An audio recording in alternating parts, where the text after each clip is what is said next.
নমস্কার বন্ধুরা, আমি বাবলা মুখার্জি। আমার ইউটিউব চ্যানেল ট্রেডারদের জীবনে আপনাদের স্বাগত জানাই।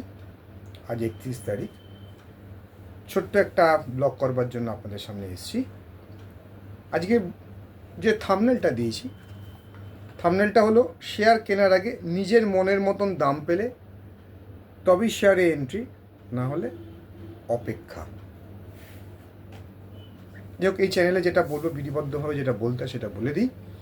এই চ্যানেল দেখে কেউ যদি কোনো শেয়ারে বা কোনো ইন্ডেক্সে পজিশন বানান,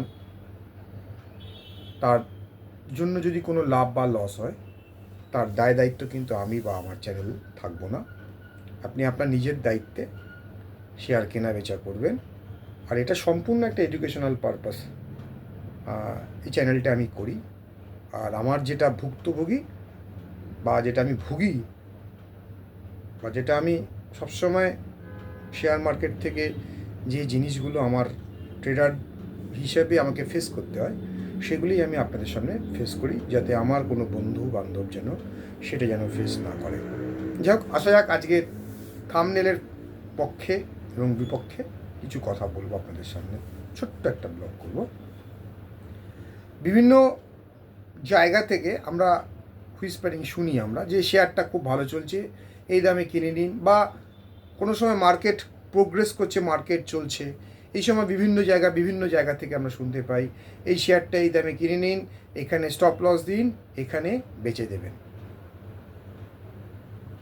আমরা যাই, শেয়ার কিনে আমরা দেখি দিনের শেষে সেই শেয়ারটা 4 টাকা বা 5 টাকা বা 2 টাকা 1 টাকা যাই হোক নিচে চলে এসছে। তখন আমরা হাত কামড়াই, পরের দিনের জন্য অপেক্ষা করি, তার পরের দিন অপেক্ষা করি, তার পরের দিন অপেক্ষা করি, করতে করতে করতে করতে আমাদের সেই শেয়ারের প্রতি ভক্তি চলে যায়। তারপর মনে করি ভুলভাল করলাম, শেয়ারটাকে আমরা ছেড়ে দিয়ে চলে আসি, লস বুক করে চলে আসি। সেই থেকে বাঁচবার জন্য আমার আজকের টিপসটা হচ্ছে এই: কারুর কথায় কোনোদিনও যেন আমরা প্ররোচিত হয়ে যেন শেয়ার না কিনি। শেয়ার কিনবার জন্য তার একটা দাম হয়, প্রাইস হয়, এটাকে বলা হয় শেয়ার বাজার। বাজারে গেলে আমরা কি করি, কোনো জিনিসকে কেনার আগে আমরা তার সঙ্গে দাম দস্তুর করি। সে যে দামটা বলে সেই দাম সময় যে আমরা কিনি তার কিন্তু মানে নেই, আমরা তার উপর একটা রিপিট দাম দিই। এই জন্য দেখবেন শেয়ার মার্কেটে দুই দিকে দুটো রেট দেওয়া থাকে, একটা বিড একটা বিডার, মানে কেউ দাম দিচ্ছে কেউ কিনছে। তাহলে আমার দামটা যদি আমার পছন্দ হয় তবেই আমি শেয়ারে এন্ট্রি করব, না হলে পরে দেখা যাবে দিনের শেষে সেই এন্ট্রি করা শেয়ারটা নিচের দিকে চলে গেছে, বা হয়তো 8 আনা 1 টাকা উঠেই সেটা নিচের দিকে ধাবমান হয়েছে। কারণ আমরা যখন শুনছি বা হুইসপারিংয়ে যখন শুনছি মার্কেট থেকে, এটা অলরেডি কিন্তু শেয়ারটা মুভমেন্ট করে গেছে। তাহলে যখন যারা কিনেছিল তারা কি করবে? আমাদের সাইকোলজি কি বলছে শেয়ার মার্কেটে, আমাদের সাইকোলজি যে শেয়ারটা আমরা নিচ থেকে কিনবো, যখন প্রফিট পাবো তখন আমরা প্রফিট বুক করব। প্রফিট বুক করা মানে সেই শেয়ারটার প্রাইস নেমে আসা। তাহলে আমাদের কী করা উচিত? কোনো শেয়ার যখন আপ মুভমেন্ট হয়, সেই মুভমেন্টে আমার মতে শেয়ার না কেনা উচিত। সেটা যখন কারেকশান হবে, কিছুটা কারেকশান হবে, কারেকশানে শেয়ারটা কেনা ভালো। তার জন্য দেখতে হবে যে আমি কতগুলো শেয়ারকে আমরা ঠিক করে নেব, এই শেয়ারগুলো কী প্রাইস যাচ্ছে, কী প্রাইসে আসছে, এসে আবার বাই করা শুরু হচ্ছে। সুতরাং সবার পিছনে আমরা ছুটবো না, সব শেয়ারের পিছনে ছুটবো না। মার্কেটে যারা যে কটা শেয়ারের দাম প্রাইজিং বলবে যে এই দামে কিনুন, সেই দামে কিন্তু কিনবো না, কিনলে আমাদের ভুগতে হবে।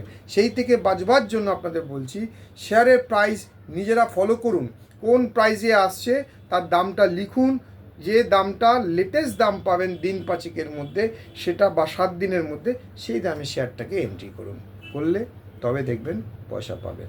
নাহলে কিন্তু একটা শেয়ার কারুর কথায় বা বিভিন্ন মিডিয়ার মাধ্যমে যারা বলে তাদের কথায় যদি কেনেন, দেখবেন সেই শেয়ারটা কিনে আপনাকে অপেক্ষা করতে হচ্ছে আপনার প্রাইজিংয়ে যাওয়ার জন্য।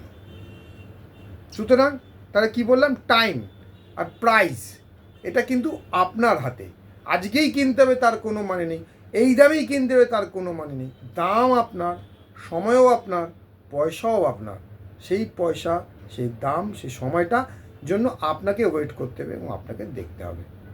সুতরাং কোনো শেয়ার কেনার আগে নিজের মনের মতন দাম পেলে তবেই শেয়ারে এন্ট্রি করুন, নচেত আপনাকে কিন্তু মাথায় হাত, কপালে হাত দিয়ে বসিয়ে দেবে, সেই থেকে দূরে থাকুন। ব্যাস, নমস্কার। আজকের মতন এই ছোট্ট ব্লগ করার জন্য আপনাদের সামনে এসেছি। আজকের মতন বিদায় নিচ্ছি। ভালো লাগলে লাইক করবেন, শেয়ার করবেন, সাবস্ক্রাইব করবেন। নমস্কার।